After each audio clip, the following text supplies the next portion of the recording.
Ito ang balita na ika'y mawiwili. Mga nagbabagang kamao, mga buksi. So mga par, matapos nga po lumabas ang report na posibleng labanan ng ating pambansang kamao Manny Pacquiao ang kanyang karibal na si Mayweather Jr. nitong December 31 sa Japan. At bago pumutok ang balita na to mga idol, nauna na po lumabas ang report na lalaban daw si Pacman kay American sa isang pro boxing na gaganapin naman sa Middle East. Subalit ang mga ganitong report mga idol ay hindi pa talaga sure kung alin ba talaga ang mangyayari dito. Bagamat ayon naman sa source natin na membro ng Team Pacquiao, hinayag daw ni Pacman mga idol na kung interesado daw siya sa isang laban nito sa professional, gusto pa rin daw nito mapalaban sa isang world title fight kontra sa nag-iisang kampiyon sa welterweight na si Terence Crawford. Ito daw talaga ang laban na gusto mangyari ni Pacman. Well, para sa atin mga idol, may point naman si Boss Manny dito. Kahit kung tayo mga idol, kung may hihilingin ka man lang na isang laban para sa pagbabalik mo sa pro boxing, doon ka na sa isang title fight para syempre win-win lang para sa'yo. Manalo matalo man, history pa rin ito kay Pacquiao na isang 44 years old na fighter lalaban sa isang undisputed fight. Bagamat sa ngayon mga idol, na kay Crawford na ang desisyon kung papalag kaya ito kay Boss Manny o hindi na. Pero palagay natin mga idol, kakasa itong si Crawford kapag maganda ang bigayan. Una na po kasi na sinabi ni Crawford na sa ngayon wala na siyang dapat patunayan sa kanyang karera. Ang importante sa kanya ngayon kumita ng malaking halaga bago magtapos ang kanyang panahon sa boxing sports.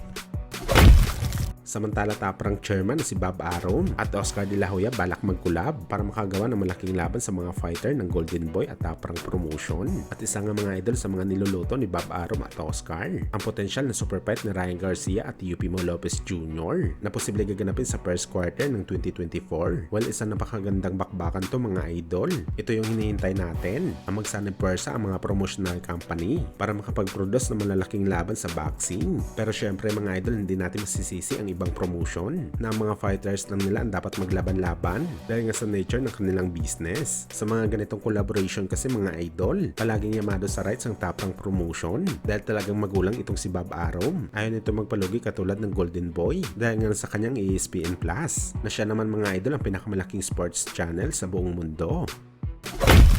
Sa kabilang banda naman mga idol, WBA Light Heavyweight Champion Dimitri Bivol posibleng makulong, kung saan mga idol viral nga po sa social media ang paglutang ng dating asawa ni Dimitri Bivol at pinakita ang process nito sa kanyang muka na sanhi daw ng pananakit ni Bivol. Sa ngayon mga idol, wala pang confirmation kung totoo ba talagang sinaktan ng Russian fighter ang kanyang ex-wife o gawa-gawa lang ito ng mga tao na galit kay Bivol. Pero kung sakaling totoo ang balita na to mga idol, malaking dumi ito para sa magandang pangalan ni Bivol sa boxing sports at posible talaga siya mga idol makulong sakaling mapatunayan na ginawa niya ang ganitong bagay, lalo pa na forbidden talaga ang kamay ng isang boxer para manakit ng kahit sino mang tao.